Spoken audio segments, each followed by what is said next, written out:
Today I'm going to be teaching you a couple basic crochet stitches. Some people think that crocheting is just for old ladies.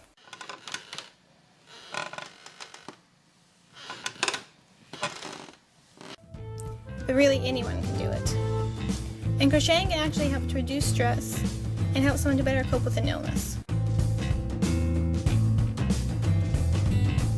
You're going to need yarn, and you're also going to need a crochet hook. And as you can see here, it comes in many different sizes. This is just a few. But the different sizes can affect the size of the stitch, how tight or loose it is, and also how thick it is. Often a skein of yarn will recommend a size, which I believe is probably based on the thickness of the yarn. And for example, this one says to use a 5.5 millimeter, so I'll be using this crochet hook for my work today. So you're going to start with a slip stitch, which you're going to make a loop of yarn just like this, and you're going to pull it through, tighten it, and then you want to make it smaller until you get to the size, about the size of your needle, and then you want to wrap the yarn around your fingers. I do it like this, but there's lots of different ways you can do it, whatever's most comfortable for you, as long as you keep a good tension on it, because if it's too tight or too loose, it's going to be hard to pull the yarn through. So then we're just going to go into the basic chain stitch, which is pretty simple. Just hook your yarn and pull it through. Hook your yarn and pull it through. And you have to try to keep even stitches, and you have to keep them, can't be too tight, because if they're too tight, it's going to end up looking like this, where it won't lie flat and it's the edges kind of uneven going up. And then if it's too loose, it doesn't look right either, so you just have to work on making even stitches that are somewhere in the middle. And then if you're following a pattern, it will tell you how many chain stitches you want to do. But I'm just going to work on to make the start of a simple scarf. So I'm just going to make chain stitches until I have about the width that I want.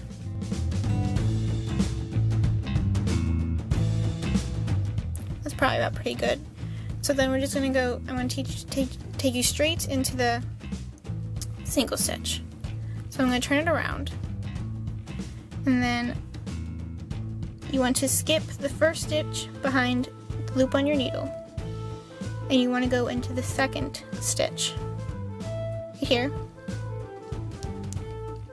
So then you want to hook your yarn and pull it through so that you have two loops on your hook, and you just want to pull through both of them with a single stitch.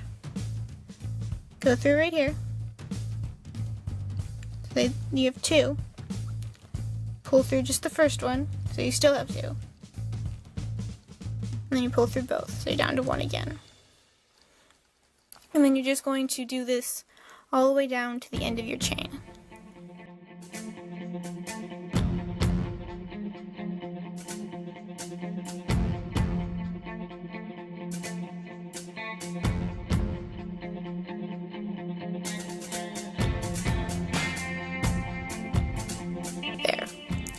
So at this point, I'm going to want to stop and count my stitches. If I'm following a pattern, I'll know how many that I want. If it's just this, I'm doing it just how I want it. I want to count so that I can make sure I stay consistent throughout the whole project. So I'm just going to look at the top here, and you'll see there's 1, 2, 3. Just count the tops. I'm going to count all the way down. So I have 17. That way I know how many I have, so I can keep consistent all the way through, because sometimes it's a little bit hard to tell where exactly you want to go. So that way I can make sure that my project will stay straight all the way up. Okay. Now, to go up to the next row, you want to turn your work, and you want to make a single chain stitch. This is called the turning stitch. It helps keep it, it makes it so that it will line up with the rest. And for a single stitch, I'm going to go right into it below my chain stitch.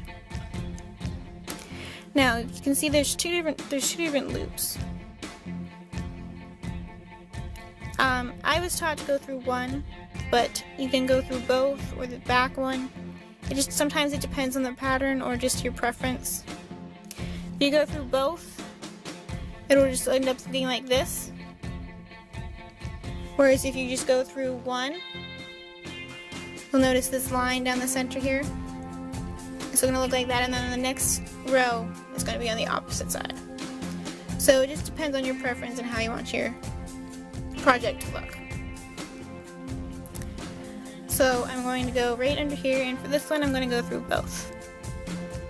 Now one thing you have to remember, that if you go through both, it now seems as if there's 3 loops on my hook, but in reality you count this as one.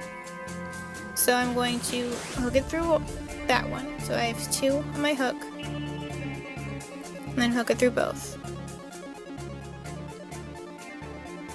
And just go through one, hook it through both, and then just continue.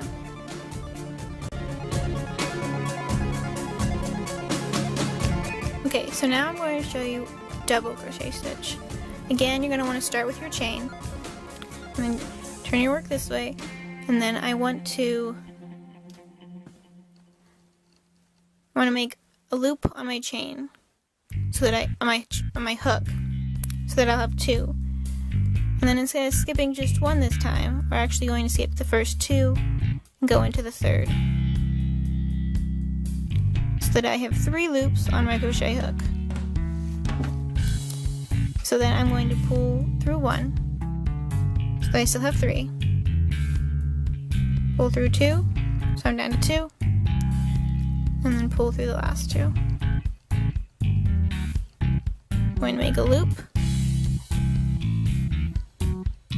go through down here, so I have 3, pull through, so I still have 3, pull through to 2, and then pull down to 1 for a double crochet stitch. And then you're just going to continue down to the end of your chain, just as before.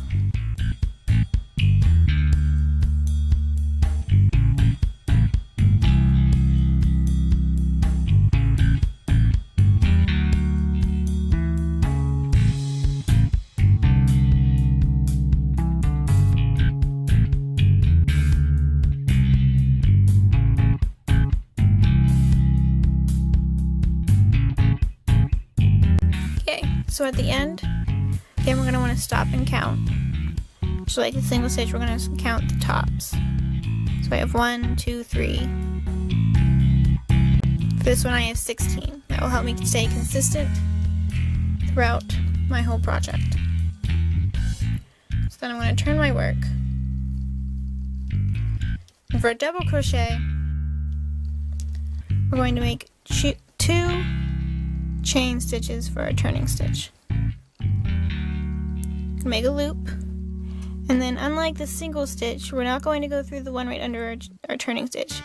We're going to go to the next one instead. Now I'm going to go through both, so this counts as just one, so I still have 3. Down to 3, down to 2, down to 1. And then when I'm counting my stitches at the end of this row, our turning stitch will count as the first. And so then I'm just going to continue down to the end of the row and on with my project.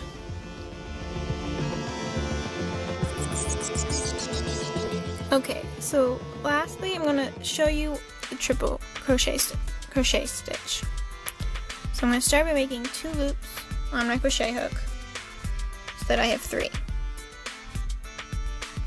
Then I'm going to count back. I'm going to skip the first 3 stitches and go into the 4th. So that I have 4 loops on my crochet hook. I'm going to pull through the first, so that I still have 4.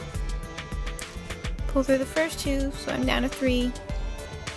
Pull through again, so I'm down to 2. And then pull through the last 2. Again, I'm going to put 2 loops on my crochet hook so that I have 3. Go through my stitch, so I have 4. Pull through the first one, so I still have 4. Pull through down to 3, and a 2, and then back down to 1. And then I'm just going to continue crocheting all the way down to the end of my chain.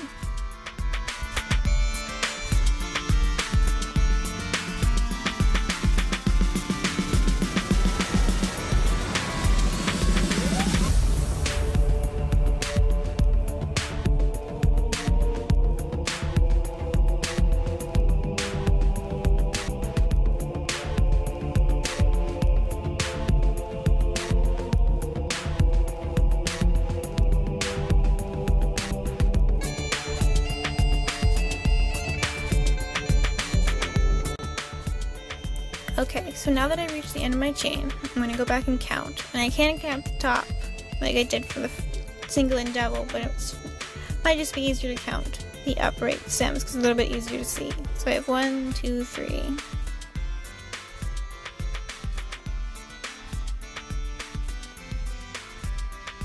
For this one I have 16, which will let me stay consistent throughout my project. So then I'm just going to turn. For the triple stitch, you're going to make 3 chain stitches for your turning stitch. Make 2 loops, and then just like for the double stitch, you're going to skip the first one underneath your chain stitch, this one right here, and you're going to go into the second one instead. So you have 4, and then you still have 4, and then down to 3, and 2. Oops. Down to 2, and then down to 1. And just like the other ones, you're just going to continue until you reach the end of the row and turn and finish your project. Well, that's all I have for you today. I hope you learned something, and thank you for watching.